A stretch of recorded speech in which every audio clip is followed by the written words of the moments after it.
Bonjour et bienvenue sur Allo fait dodo, le podcast SOS des parents qui vous aide à vous sentir épanoui, reposé et surtout serein dans votre rôle de parent. Du sommeil des tout-petits au sommeil des parents, en passant par le portage, l'allaitement, la motricité, l'alimentation de nos enfants et ses troubles parfois, le chemin des parents est loin d'être un long fleuve tranquille. Les experts de l'univers fait dodo vous aident à dénouer les nœuds du quotidien et à vous sentir plus confiant et apaisé chaque jour. Qu'il s'agisse d'hypnothérapie, de naturopathie, de sophrologie ou encore de pratiques du yoga et j'en passe, toutes ces pratiques sont complémentaires et pourront vous aider jour après jour. Un point commun ? Une énorme dose de bienveillance et de parentalité positive. Dans ces épisodes, témoignages, nous donnons justement la parole aux parents qui ont suivi des accompagnements, qui ont bénéficié de consultations des experts de l'univers fait dodo ou de leurs partenaires. Aujourd'hui, je reçois Sonia qui a sollicité les services de fait dodo pour son petit garçon qui avait 9 mois au moment de l'accompagnement. Sonia est une personnalité publique, donc c'est un pseudonyme que nous utiliserons tout au long de l'échange et c'est aussi la raison pour laquelle nous ne donnerons pas le prénom de son fils. Et nous remercions chaleureusement Sonia qui, malgré la volonté de garder son anonymat, a accepté de partager son expérience et son complet changement de vie finalement par rapport à son enfant, avec Caroline et Evody. Très bonne écoute à tous. Bonjour Sonia. Bonjour Aurélie. Sonia, bienvenue sur ce nouvel épisode de Allo fait dodo. Merci d'avoir accepté de participer au podcast aujourd'hui. Avec plaisir. Sonia, vous avez un petit garçon qui a 12 mois aujourd'hui et vous avez sollicité la société fait dodo et plus particulièrement Caroline lorsque votre fils avait 9 mois pour des troubles du sommeil. Alors, ce qui serait peut-être intéressant dans un premier temps, Sonia, c'est que vous nous parliez justement des troubles du sommeil, des soucis que vous rencontriez avec votre petit garçon. Qu'est-ce qui s'est passé pour lui? Peut-être un petit peu son parcours, votre parcours aussi, peut-être aussi la composition de votre famille. Et quelles étaient concrètement ces difficultés avec le sommeil? Plutôt les siestes, la nuit, l'endormissement? Bref, dites-nous-en un petit peu plus avant d'enchaîner sur la suite. Alors en fait, c'était un petit garçon qui a été très très désiré et c'était notre premier, donc je pense que ça joue aussi sur le fait que on a un peu tenté comme une première expérience, on ne sait jamais trop comment faire et il avait besoin beaucoup de contact quand il était tout bébé, quand il est arrivé à la maison. Moi, j'avais opté pour un cododo. Étant donné que j'allaitais et je me suis vite rendu compte que même en cododo, il avait vraiment besoin d'être contre moi, donc et ça l'apaisait, ça le calmait. C'est vrai que de ce qu'on m'a dit, comme l'accouchement a été un peu compliqué, j'étais sur un déclenchement. Les premières personnes que j'ai consultées au départ me disaient que il y avait peut-être eu un petit trauma et que c'était bien de rester contre son enfant, le fameux 4e trimestre de grossesse. Donc ça a duré un trimestre où il est resté contre moi et ça allait bien pour nous trois parce que ça évitait moi de me lever pour l'allaiter, le papa d'être réveillé par les cris et parce que c'est un bébé qui pleurait beaucoup aussi. Et on a fini par comprendre qu'il avait des problèmes de RGO, de reflux. Donc c'est un bébé qui ne pouvait pas dormir sur le dos.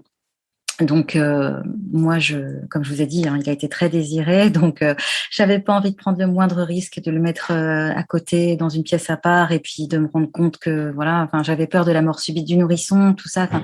J'avais peur de beaucoup de choses. Donc j'ai trouvé ça plus sécure de le garder avec moi. On a donc eu un traitement pour le RGO. Ça a fait beaucoup de bien parce qu'on avait remarqué aussi en plus des cassures sur sa courbe de croissance. Donc, c'était aussi assez compliqué. Et puis, on a décidé de le mettre chez la nounou parce que avec toute cette période de Covid, tout ça, on était quand même tous les trois en vase clos un peu. Et puis moi, il fallait que je récupère parce que il dormait avec moi la nuit. Mais la journée, j'avais besoin de récupérer aussi parce que tout le monde dormait à peu près correctement, sauf moi. Et donc la nounou, ça lui a fait du bien aussi parce qu'il a vu d'autres petits, etc. Et en attendant, il dormait mieux chez la nounou. Il dormait 2-3 heures, alors qu'à la maison, les siestes, il avait tendance à les faire sur nous, sur son père en l'occurrence, et c'était à tout casser une demi-heure, 3/4 d'heure pour les plus grosses siestes. Mais c'était trop difficile de le faire dormir correctement, paisiblement à la maison. D'accord. Donc c'était à la fois le sommeil de nuit, à la fois le sommeil de jour, Oui. donc avec un gros besoin de papa, de maman pour l'endormissement et de rester près de vous pendant tous Oui. les temps de sommeil. Finalement, qu'est-ce qui vous a alerté? Qu'est-ce qui a fait que vous vous êtes dit: «Non, mais finalement là, la situation, elle peut pas durer telle quelle. Il y a quelque chose qui ne va pas, par rapport à son sommeil. Ça peut pas continuer comme ça». En fait, je crois que c'était quand il a eu 6 mois. Euh, J'avais commencé déjà moi, à le mettre dans son lit. Il avait 4-5 mois. Et je pense qu'en fait que c'est surtout comment ça se passait chez la nounou. On sentait que ça se passait pas très bien parce que même s'il dormait, il faisait de belles siestes chez elle. C'était un bébé qui était très nerveux, il était déjà très éveillé, mais il chouinait beaucoup, il râlait souvent, il était très irritable. Et ça, je crois que c'était vraiment le manque de sommeil parce que quand on le récupérait chez la nounou et qu'il avait fait des siestes de 3-4 heures chez elle l'après-midi, il était apaisé, il était différent. Et puis, il y a aussi le fait que quand je le laissais dans sa chambre, on vivait plus, c'est-à-dire que au moindre petit bruit, il se réveillait et c'était pas possible quoi de vivre comme ça en jouant un peu au roi du silence. Enfin, c'était pas un jeu, hein, parce que nerveusement c'était pénible. C'est-à-dire que dès qu'il se réveillait, voilà, nous nerveusement c'était compliqué parce que le couple aussi empathie, hein, et puis on voit plus le bout. Et on comprend pas pourquoi il dort bien chez la nounou quand même, mais qu'il est quand même irritable. Et enfin, on sentait un bébé qui avait pas son quota de sommeil. Et puis voilà, moi je le laissais dans son lit. Il pleurait, je le reprenais, je le remettais au lit. Ça prenait trop de temps. Il fallait le bercer pendant longtemps. Et puis après, pour se rendre compte que finalement, on passait plus de temps à le bercer que lui à dormir dans son lit. Donc, je me suis rendu compte que j'avais pas la bonne méthode et que voilà, vous avez d'autres personnes qui vous disent voilà, nous on comprend pas ce que c'est, on a un bébé qui a dormi tout de suite. Et on se dit que ça doit être nous le problème, puisqu'en plus il dort bien quand même chez la nounou et chez nous c'est pas possible. Donc on s'est dit Oui, ça peut pas oui, bah, oui, bien continuer. sûr. Et quelle était, finalement la «méthode» entre guillemets de la nounou? Comment la Eh nounou bien, le c'est une mettait bonne au lit? question Il faisait parce dormir? que justement on lui a demandé mais comment vous faites? C'est pas possible. Et on lui a demandé donc sa fille a, a fait une petite vidéo discrètement pour qu'on voit comment elle s'y prenait et on s'y prenait de la même façon en fait. Et elle, ça fonctionnait et en fait, je pense que c'est simplement parce que il savait que chez la nounou, il y avait pas d'échappatoire vraiment voilà, il pouvait pleurer 5 minutes et que elle allait le laisser pleurer un peu parce que c'est pas non plus une nounou qui laisse pleurer comme ça indéfiniment, hein, mais voilà, je pense qu'il sentait quelque part que moi j'étais pas à l'aise avec ça, que j'étais peut-être pas prête non plus à le laisser euh, psychiquement, je sais pas comment dire, et qu'on n'était pas serein par rapport à ça, qu'on n'était pas peut-être assez expérimenté, et que la nounou, dans ses gestes, dans sa façon de faire, il y avait peut-être quelque chose de plus, je sais pas, de plus son expérience peut-être tout simplement et le fait qu'elle savait clairement où elle allait et moi j'étais peut-être trop hésitante dans mes gestes, je pense que j'étais pas assez sûre de moi. Mmh. Du coup, là, vous êtes dans un état d'esprit où vous vous dites, «Bon, il faut faire quelque chose. Je me rends bien compte Voilà. qu'il y a un problème». En même temps, vous avez beaucoup aussi de choses autour de vous. Alors soit on vous dit que c'est enfin, qu'on comprend pas parce que les autres enfants ont très bien dormi, soit j'imagine qu'on vous donnait des conseils, des choses à faire. Finalement, vous, dans tout ça, qu'est-ce que vous faites par rapport au sommeil de votre fils? Vous faites quelques recherches? Vous allez voir un petit peu sur les réseaux? Tout ça pour dire, en fait, comment vous avez «rencontré» entre guillemets Fedodo? Eh ben, en fait, je crois qu'il avait déjà 3 mois quand j'ai commencé à lire des livres. J'en ai lu je ne sais pas combien pour essayer d'anticiper le moment où il faudrait mettre en action les choses. Et donc j'ai beaucoup lu, je suis allée beaucoup sur Internet, je suis allée en PMI, etc. C'était pas évident parce qu'en période de Covid, ben c'est pas pareil qu'avant, hein. Donc c'est beaucoup plus difficile d'aller dans les PMI qui reçoivent uniquement par rendez-vous, et puis le personnel n'était pas forcément présent. Donc on y est allé 1 fois, 2 fois, on nous a expliqué un peu les routines du sommeil, mais des choses qu'on connaissait déjà, et on sentait bien que ça n'avait pas grand-chose à voir avec ce qu'on voulait.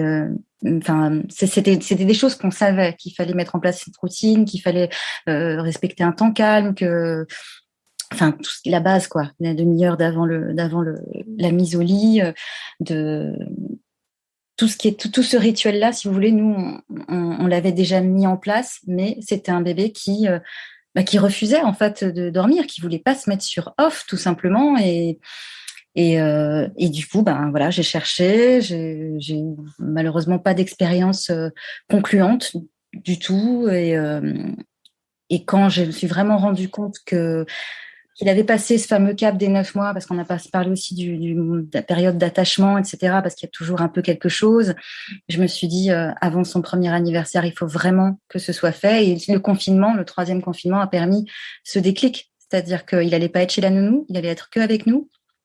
Et c'était le bon moment pour tenter cette expérience avec Fedodo. Je savais qu'il y avait ces 3 semaines qui seraient très importantes et qui seraient très fatigantes aussi. Donc je me suis dit, c'est maintenant que jamais. Et je me suis lancée. De toute façon, ça pouvait plus continuer. Et moi, il était hors de question que je laisse mon enfant pleurer. J'aurais pas passé une nuit sereine. Et puis non, comme pour toutes les raisons que je vous ai expliquées au départ, je voulais pas prendre le moindre risque avec mon enfant, et je voulais une méthode douce pour qu'on soit tous les 3 sereins dans le sommeil, et je savais qu'il y avait une solution, et je m'étais renseignée sur Fedodo, j'avais écouté une interview. Et comment vous avez découvert justement Fedodo, Sonia? Est-ce que vous avez trouvé directement sur le site, sur Internet, sur les réseaux? En fait, j'avais d'abord vu sur le site, et puis je m'étais dit, je vais réfléchir un peu. J'avais gardé dans un coin de ma tête, et puis par hasard, vraiment, je suis tombée vraiment par hasard sur un podcast ou une interview de Caroline, et je me suis dit, bon ben, là, il y a plus à hésiter. Je sentais quelqu'un qui avait une grande expérience, qui était sur les valeurs sur les mêmes valeurs que moi, et surtout, j'avais plus de temps à perdre. Je me rendais compte que dans ce qu'elle disait dans l'interview, le sommeil d'un enfant, c'était très très important, et je me suis dit, c'est chaque jour qui passe, c'est un jour de perdu, et je veux nous offrir ça. C'était nécessaire. Surtout que vous vous rendiez compte effectivement que sa dette de sommeil influait sur son comportement, si je comprends bien, sur sa sérénité, ou à l'inverse sur son impatience. Et forcément, quand on a un bébé qui est très très très tonique, très irritable, très nerveux, toute la journée, on sent bien qu'il y a quelque chose qui ne va pas. Donc je comprends effectivement que vous aviez voulu le faire le plus rapidement possible. Et ça a été possible de démarrer rapidement après le premier contact que vous aviez eu avec Fedodo? Oui. C'était Evodie qui avait commencé avec nous, Evodie Estimable. Et je pense qu'elle a compris qu'on était dans une situation vraiment très très difficile et pénible. Moi, nerveusement, j'étais à bout, hein, et je voulais pas attendre. Je savais que une semaine de plus, et a fortiori avec le confinement, sans la nounou, ça veut dire 24/24, tous les 3, ça n'aurait pas été possible. Donc ils ont été formidables. Ils ont tout fait pour qu'on puisse commencer le programme le plus rapidement possible, et les résultats ont été incroyables. D'accord, alors justement, vous allez nous raconter tout ça. Vous allez nous parler peut-être de la durée de l'accompagnement et du déroulé. Et puis ensuite, vous nous expliquerez quels étaient ces résultats formidables effectivement pour votre fils. Alors, la durée, on a commencé on a fait 3 semaines de programme avec Evody. Vous voulez que je vous explique un petit peu Oui, comment ça s'est déroulé, du coup pour vous? Est-ce que, il y a eu combien de rendez-vous? Comment ça s'est passé enfin, jour après jour finalement? En fait, on a donc comme un peu tout le monde, lors du début du programme, on remplit ce questionnaire qui est le plus précis possible, parce que c'est très personnalisé, c'est ça aussi qui est important. Et puis une fois qu'on a le questionnaire rempli, et ben on revient vers vous. On a 2-3 heures d'entretien via Zoom ou enfin en visio, et où on vous explique un petit peu quel est le souci de votre enfant par rapport au sommeil, à quoi est dû son trouble du sommeil et qu'est-ce qui parasite voilà le fait qu'il s'endorme paisiblement, quels sont les obstacles en fait à des nuits, à des siestes sereines.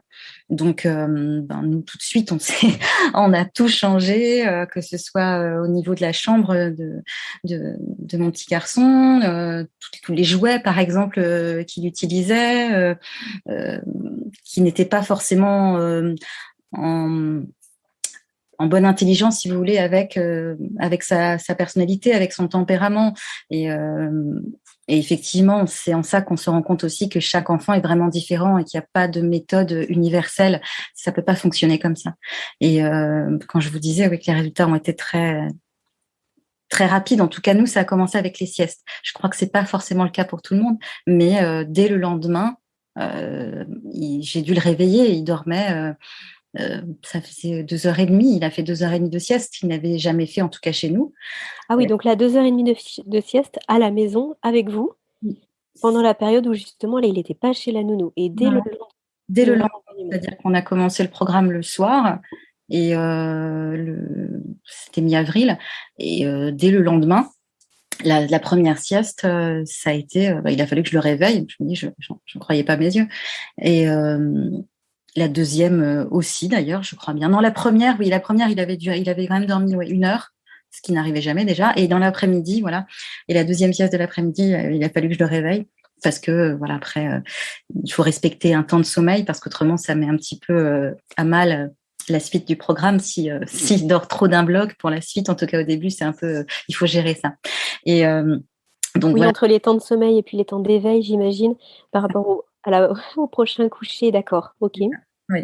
Et donc voilà, donc déjà, on savait la première nuit, on savait qu'elle allait être compliquée. Donc quelque part, quand vous êtes prévenu et surtout quand vous êtes deux, ça va un peu mieux. Surtout qu'on était rassurés parce qu'il y a le groupe WhatsApp qui est un lien direct qui était en lien direct avec Fedodo, et où on explique nos problématiques, et voilà, une disponibilité jusqu'à tard, et très tôt le matin où on peut débriefer.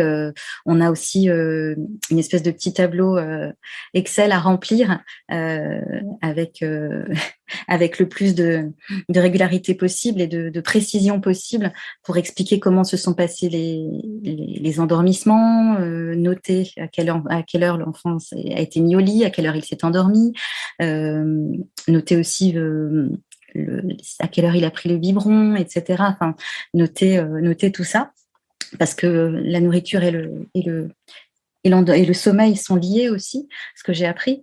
Donc tout ça a été mis bout à bout, et ce qui a fait qu'au bout d'une semaine, jour pour jour, je crois, on a eu la première nuit complète. Et ça, je peux vous garantir que cette date, je l'oublierai pas. Et oui, je me doute, vous avez presque dû vous inquiéter, finalement. Aller voir si tout allait bien? Non, même pas, parce que même pas, c'est vrai. Progressif. C'est-à-dire que il y a eu un réveil, puis deux réveils, et puis il y a eu deux réveils, et puis après un réveil, et puis ce qui fait que quand il n'y a pas eu de réveil, j'étais pas trop inquiète, et puis comme j'avais confiance, et puis que les siestes étaient de plus en plus belles aussi, donc je me suis dit voilà, tout ça rentre dans l'ordre. Il y a une logique, et puis je voulais pas prendre le risque d'aller vérifier qu'il dorme pour le réveiller, et donc voilà, j'ai eu une belle surprise, et puis donc là, oui, excusez-moi Sonia, je voulais juste faire une petite précision. Là, il était plus en cododo, du coup, on est d'accord, hein. Oui, non, du coup, il était vraiment, vous aviez organisé sa chambre, Oui, voilà. Ce que vous disiez tout à l'heure, donc là, il était plus avec vous? Non, on avait arrêté le cododo, il avait 5 mois peut-être oui, fin D'accord, c'était avant et vous voilà. l'aviez installé dans sa chambre et du coup là, suite à ce que, Élodie et Caroline vous avaient conseillé, vous aviez réorganisé sa chambre et puis finalement tout son environnement, ce que vous disiez tout à l'heure, il y avait aussi par rapport aux jouets et cetera, donc tout son environnement de jour et de sommeil? Tout à fait. D'accord, OK. D'accord, donc première nuit complète au bout d'une semaine. Oui. Et là, au niveau des siestes, alors ça se passait comment à ce moment-là? Bah, tout parfait. Belle, des siestes de voilà 1 heure et demie, 2 heures, mais bon, en général c'était ça, 1 heure et demie de sieste. Et puis voilà, on a senti tellement vite le changement. Enfin, on avait l'impression de subir un peu notre petit garçon qu'on adore, hein, mais on avait vraiment l'impression qu'il était tout le temps en tension. Du coup, nous, on était tendus. C'est un enfant qui pouvait pas aller dans la poussette, par exemple. Il s'irritait tout de suite. Il était très impatient. Il tenait pas en place. Et quand, au bout de cette semaine j'ai envie de dire de cure, c'était un tout autre petit garçon. Là, on avait quasiment plus que ses qualités qui étaient là parce qu'il en avait plein, mais il était difficile à vivre parce qu'il allait pas bien en fait. Bien sûr, mais comme nous en tant qu'adultes, hein, quand on manque de sommeil ou qu'on n'a pas dormi pendant des jours et des jours, Oui, et on est puis j'étais inquiète. irritable, on est anxieux, on C'est n'est ça. pas bien. Et c'est x10 forcément chez les tout petits qui en plus n'ont pas la possibilité de gérer tout ce qui leur arrive. Oui, c'est ça. D'accord. Et comme on m'avait dit aussi que le sommeil aidait beaucoup à l'apprentissage, au développement, je m'étais dit, voilà, je peux pas laisser traîner ça. Et vous, du coup, vous avez retrouvé la sérénité aussi la nuit, vous et votre conjoint. Du Oui. coup, en tant que parents, comment ça s'est passé? Oh ben, j'allais dire c'est le jour et la nuit sans mauvais jeu de mots, mais non enfin, je m'en veux de pas l'avoir fait plus tôt. Après bon, il est jamais trop tard, mais là on est sur des nuits. On l'a réveillé là. Ce week-end, il a dormi de 19h30 jusqu'à je pense qu'il il aurait dormi, je sais pas, peut-être toute la matinée. Son père l'a réveillé à 9h30 justement pour pas trop décaler le reste, mais il a dormi voilà 13-14 heures je crois. Cette nuit, pareil, il s'est réveillé à 8 heures, on l'a couché à 19h30. C'est, ça paraît assez dingue parce que voilà, je n'y croyais plus. Et si j'avais attendu, j'avais essayé tellement de méthodes, l'homéopathie, des choses comme ça, en pensant. Et en fait, non, c'était juste une question de méthode et d'environnement. Et là, maintenant, voilà, je vais le chercher dans son sommeil. Il pleure même plus. Parfois, je l'entends un peu. C'est à ça que je devine qu'il est réveillé. Mais voilà, je vais le voir dans sa chambre et puis, il joue, il parle, il est heureux dans son lit. Il a plus envie de le fuir comme si c'était une espèce de, je sais pas, de film d'horreur ou d'instrument de torture Mmh. dans lequel on l'a laissé. Donc là, il fait des très belles nuits, il fait des siestes super aussi. Enfin, maintenant, on craint plus les week-ends ou les choses comme ça parce que on a le temps de faire des choses, on peut s'organiser différemment. Et nous aussi, on a enfin, voilà, on a notre chambre à nous, on dort dans notre chambre, il n'y a plus à marcher sur la pointe des pieds, on peut dîner tous les deux, et surtout, voilà, on va pouvoir le faire garder aussi parce que c'était ça aussi qui était important. C'est que c'est difficile de faire garder un enfant qui fait passer une nuit. Enfin, pour moi, c'était pas pensable, c'était pas envisageable, quoi. Mmh. J'aimerais revenir sur quelque chose que vous avez dit. Vous avez dit que c'était une question de méthode finalement, enfin, par exemple, les choses comme l'homéopathie, des choses comme ça n'avaient pas fonctionné Mhm. parce que finalement, c'est une question de méthode et d'environnement. Est-ce que vous pouvez nous en dire un tout petit peu plus là-dessus? Finalement, qu'est-ce qui a fait le déclic? Si toutefois on peut parler d'un déclic, en tout cas, qu'est-ce qui a été, finalement l'élément de bascule et qui a fait que votre fils a renoué positivement avec son sommeil? Euh, je pense que j'avais pas du tout en tête le fait que ça paraît pétri de bon sens, mais qu'un enfant doit en fait dormir seul. Moi, j'avais tendance à le bercer dans mes bras. Il dormait dans mes bras et je le posais avec toutes les précautions du monde dans son lit en partant comme ça à pas de loup. Et Et voilà, ça paraît tout bête, par exemple, hein, ça fait partie des conseils qui m'ont été donnés, mais que voilà, un enfant doit être apaisé, certes, par ses parents, mais ne pas être endormi par ses parents. Il doit trouver le sommeil tout seul, parce que voilà, dans la nuit, on est tous pareils, on a des micro-réveils, et si l'enfant se réveille dans ces micro-réveils et qu'il n'est pas dans un environnement qu'il connaît, ou on l'a bercé dans une pièce et puis finalement il se retrouve dans son lit, il comprend pas bien ce qui s'est passé entre-temps. Oui, c'est logique que l'enfant pleure et se demande ce qui s'est passé, je veux dire, mais et voilà, moi j'avais pas vraiment pris conscience de ça, j'avais pas pris conscience de choses comme ça, toutes basiques, de pas endormir un enfant au sein. Mais c'est vrai que voilà, quand on allait un enfant et qu'on voit qu'il s'endort au sein, on est ravis. Et du coup, on a tendance à se dire, c'est super, on a ce joker-là et il s'apaise au sein. Donc, voilà, on le laisse faire sa vie, on le pose et puis on espère qu'il va rester dans cet endormissement-là. Mais ça n'est pas le fait de tous les enfants. Enfin, ça peut peut-être fonctionner pour certains bébés, mais en tout cas, pour mon fils, c'était pas le cas. Et une fois que lui a compris qu'il pouvait s'endormir seul, et bien, ça a tout changé. Et ça, c'était mon job, de lui faire comprendre qu'il pouvait le faire tout seul, qu'il n'avait pas besoin de moi pour dormir. Et ça, je crois que ça a été fondamental. Vous lui avez redonné finalement confiance en sa propre capacité à dormir. Oui. Et là, quand il commence à faire ses nuits, on est d'accord, vous l'allaitez toujours ? Non, j'ai arrêté l'allaitement. Ça, après, si j'ai un deuxième enfant, peut-être que je ferai autrement, mais ça fait partie des erreurs que j'ai commises en pensant que c'était un frein aux nuits complètes de mon fils. Ah d'accord, donc vous avez arrêté l'allaitement avant de démarrer l'accompagnement avec Fedodo finalement. J'ai arrêté l'allaitement à 7-8 mois. D'accord, ok. Ok, ça marche. Donc là, vous m'avez dit du coup en amont de cet échange qu'il avait 12 mois, donc ça veut dire que ça fait 3 mois que vous avez terminé l'accompagnement. Qu'est-ce qu'il en est aujourd'hui ? Parce que malgré tout, chez les enfants, on le sait, ça évolue beaucoup et puis finalement, ce qui est vrai à un certain moment peut ne plus l'être un mois plus tard. Est-ce que finalement, vous, les connaissances que vous aviez acquises avec le suivi Fedodo et puis cette confiance en vous et en lui aussi, en sa capacité à dormir, est-ce que ça a suffi pour que là, les 3 derniers mois se passent bien et que vous puissiez faire les ajustements nécessaires si besoin ? Et est-ce qu'aujourd'hui, ça se passe toujours bien au niveau des nuits et des siestes ? Oui, ça se passe de mieux en mieux, hein, comme je disais tout à l'heure. Maintenant, il n'y a plus l'angoisse d'être à moitié en prière pour se dire pourvu que ça tienne. On a eu une période un peu délicate au moment de la poussée dentaire. Il y a eu, c'est vrai, une belle montée au début du programme.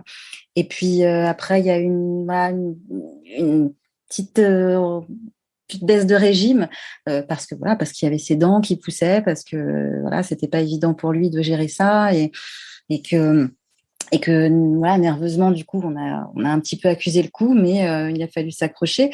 Et puis finalement, c'est de mieux en mieux. Hein. Là, on peut pas demander mieux que des réveils. Moi, j'espérais même pas des réveils à 8 heures du matin, 7 heures, ça allait. mais non, voilà, il a fait aussi sa part du boulot, j'ai envie de dire. Et non, ça ça ne va que de mieux en mieux par rapport aux siestes, par rapport à ces nuits complètes. J'ai juste oublié de vous préciser que quand je vous disais qu'on avait arrêté le cododo, moi j'avais installé mon fils dans son lit et j'y allais 1 fois, 2 fois et de guerre lasse, fatiguée parce que le papa avait tendance à me dire qu'il l'entendait pas, donc c'était un peu à moi de gérer, hein, mais la nuit. Donc, ce que je faisais, c'est qu'au bout du 3e réveil, dans la nuit, je finissais par le prendre avec moi dans le lit. Alors, il y avait certes pas le cododo à proprement parler, vous savez, le lit là qu'on met à côté, mais c'était comment on appelle ça, du co-sleeping, j'ai entendu dire. On appelle ça du co-sleeping. Donc, oui, il n'était plus en cododo, mais il était clairement contre moi la veille de commencer le programme. Donc, ça revient un petit peu au même. C'est juste une précision que j'ai oublié de vous dire parce que j'étais peut-être pas très claire tout à l'heure. Oui, c'est très intéressant. Ok. Il y a une question que je ne vous ai pas posée qui me vient en tête, là, Sonia. Vous, pendant toute la période de l'accompagnement, Est-ce qu'il y a eu des moments difficiles? Est-ce que vous avez eu l'impression qu'il y avait vraiment des obstacles à franchir? Et finalement, comment ça s'est passé pour vous en tant que parent? Parce que si j'ai bien compris, parfois il y a quand même vraiment des choses à vivre émotionnellement. Oui. Par exemple, là, le fait de ne pas qu'il puisse pleurer, parce qu'on lui change ses habitudes, parce qu'il y a des choses qui se mettent en place. Comment vous avez vécu tout ça? Et puis est-ce que, finalement, au fil de l'accompagnement, vous avez trouvé assez de ressources, d'énergie, de soutien aussi, pour pouvoir traverser tout ça? Ce qui a été très, très, ce qui a été un grand soutien, c'est effectivement les échanges de messages qu'on pouvait s'envoyer avec l'équipe de Fedodo, parce que le fait de leur faire comprendre qu'il avait beaucoup pleuré, que bizarrement les 2 nuits d'avant ça allait, et qu'on avait l'impression que c'était un retour un peu en arrière, et on se demandait, moi j'avais toujours peur de faire que la moindre chose que je pouvais faire puisse avoir un caractère définitif, ou avoir des conséquences pas graves mais importantes sur le déroulé. Donc non, ce qui a été un bon conseil, c'est de me dire que si son enfant crie, c'est aussi une façon de s'exprimer, et qu'il a besoin de sortir cette colère, et de pas prendre ses cris pour ne pas les prendre pour soi, je veux dire, ne pas les interpréter comme je sais pas comment vous dire, comme une torture, comme si on l'abandonne ou des choses comme ça. C'était plus de se dire, voilà, là c'est normal, il va crier, c'est normal, il n'est pas habitué à ce cas de figure, mais dites-vous juste que voilà, la première nuit sera de toute façon la plus difficile, et que vous n'êtes pas seul, on va vous accompagner dans le processus, et puis chaque jour qui passe, ce sera de mieux en mieux. Et effectivement, comme je vous disais tout à l'heure, comme dès le lendemain, la sieste a été très belle, et puis au bout d'une semaine, la première nuit complète, tout ça fait que la confiance va croissante, et puis on se laisse un peu prendre en main, hein, c'est vraiment le mot qui me vient, par l'équipe, parce que parce qu'il y a un savoir-faire derrière, et puis que petit à petit, même si ça a pris un peu de temps, c'est vrai, je sais qu'il a fallu détricoter un schéma que j'avais moi mis en place en toute bonne foi, et que voilà, j'avais pas les bons codes, la bonne méthode, et finalement ça aide. Mais c'est vrai que oui, nerveusement, s'il n'y avait pas eu ces échanges de messages, et s'il y avait simplement, entre guillemets, les appels tous les 2-3 jours, ça aurait peut-être été difficile psychologiquement. Là, on savait qu'on aurait en plus une réponse dans les 5 minutes. Enfin, c'est très rapide. Donc, on n'est pas seul, et ça, c'est énorme. C'est énorme, parce que quand vous avez un enfant qui vous fait une confiance totale, et que vous l'entendez hurler dans la pièce à côté, vous avez qu'une envie, c'est d'y aller. Mais quand on vous dit, voilà, attendez un petit peu, l'idée, c'est pas de le laisser pleurer toute la nuit, et de ne pas le laisser comme ça, seul avec sa colère, mais simplement, voilà, laissez-lui une chance de trouver le sommeil tout seul. S'il y a besoin, on y retourne. Mais l'idée, c'est pas de passer une nuit de torture pour lui, pour vous, et d'attendre comme ça à se dire, il faut pas que j'y aille. Non, tout est fait en sorte pour que ce soit le plus serein possible pour tout le monde. C'est vraiment très parlant, Sonia. Merci vraiment infiniment pour ce partage. Est-ce que, en mot de la fin, il y a un message que vous souhaiteriez faire passer aux parents qui nous écoutent aujourd'hui? De pas hésiter. Moi, je me rends compte que j'ai perdu un peu de temps. Bon, ça va, il était encore petit, il avait 9 mois, mais j'aurais évité des moments de tension, des moments d'incompréhension. Et puis voilà, maintenant, quand je vois le sourire de mon fils, je me dis que c'est un des plus beaux cadeaux que je pouvais lui offrir. Il a pu passer son premier anniversaire sereinement, et puis voilà. Et puis maintenant, surtout, je vois que c'est un enfant qui aime bien dormir. Je veux dire, alors certes, il va pas la joie au cœur au lit, mais en attendant, il y a plus de pleurs, il y a plus de cris, mais simplement parce qu'il avait envie de jouer un peu plus avec nous. Mais il y a plus le sommeil, c'est devenu quelque chose de naturel, et ça vaut tout l'or du monde. Et il me vient encore une question, je suis désolée Sonia, proposez la dernière cette fois-ci. Dites-moi comment vous avez vécu aussi tout ce parcours, par rapport à votre entourage, peut-être, que ce soit, au niveau alors vous disiez qu'au début vous avez commencé pendant une période de confinement, donc là bon c'était à la maison. Mais après, par rapport aux sorties que vous pouvez avoir, que ce soit peut-être, les amis, la famille, parce que du coup vous respectez, une organisation autour du sommeil de votre fils. Comment vous avez vécu ça? Et puis peut-être comment vous le vivez aussi aujourd'hui? C'est une très bonne question parce que, comme je vous disais tout à l'heure, effectivement, j'ai profité de ce confinement parce que je savais que, entre guillemets, on ne serait pas dérangés et qu'on serait entre nous et qu'on serait vraiment focus là-dessus et qu'il s'agissait pas d'aller dîner ou d'aller chez les uns chez les autres parce que c'était trop important. Donc pendant ces 3 semaines-là, j'ai demandé à mon conjoint d'expliquer un peu que on sera pas aussi facilement joignable entre guillemets, enfin au niveau des sorties avec les uns et les autres, mais que voilà, on sait ce programme et que c'était important pour nous et en même temps, il savait les problèmes de sommeil qu'avait notre petit garçon, donc voilà, ça a été à peu près compris de la globalité des amis, de la famille. On avait envie aussi d'aller chez les beaux-parents qui sont dans le sud, mais du coup c'est eux qui sont venus après parce qu'on pouvait pas bouger, le sommeil était pas stabilisé. Donc écoutez, on s'est adapté, puis on a décidé qu'on irait plus longtemps. Un peu plus tard, au lieu de partir une semaine, on irait 3 semaines, mais à l'été, en étant sûr que le programme était bien stabilisé. Et voilà, maintenant c'est le cas, donc on va pouvoir partir le mois prochain, à la fin du mois, chez les grands-parents et pouvoir en profiter pleinement. Parce que jusqu'à maintenant, quand on avait fait des déplacements comme ça en famille, c'était l'enfer parce que il y a beaucoup de sollicitations, tout le monde veut voir l'enfant et puis du coup c'est compliqué pour lui de vouloir faire une sieste et puis c'était pas l'environnement le mieux. Donc on a établi ça de façon claire auprès des proches pour leur dire que voilà, la meilleure façon de pouvoir profiter de notre fils, c'était d'abord qu'il se pose dans son sommeil, de nous laisser d'abord poser ça et puis que voilà, on pourrait tous en profiter de la meilleure des façons qui soit, mais une fois qu'il sera serein dans son sommeil. Et ça a été très bien compris puisque voilà, maintenant tout le monde a vu la transformation et les changements.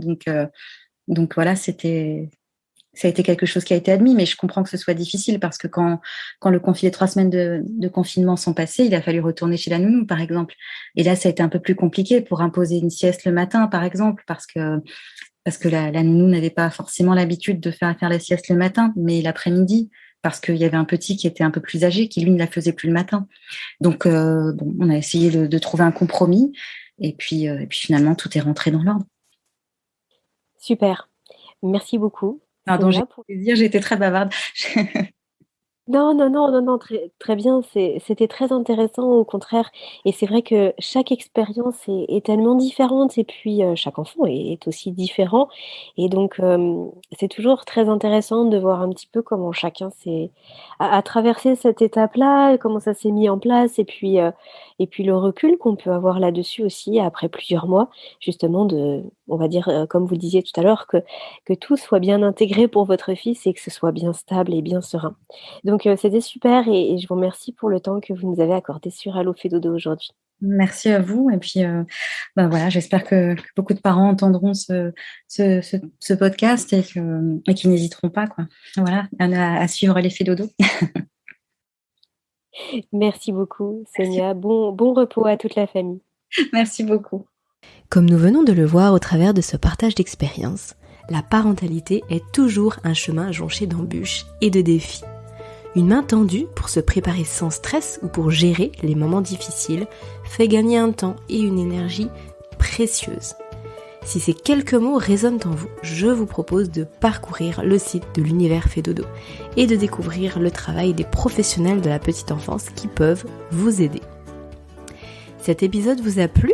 Alors je vous invite à le partager et à le noter en nous accordant 5 petites étoiles. Cela contribue en un clic à faire connaître le podcast et à faciliter sa diffusion auprès des familles. Alors merci d'avance et à très vite sur Allo fait dodo.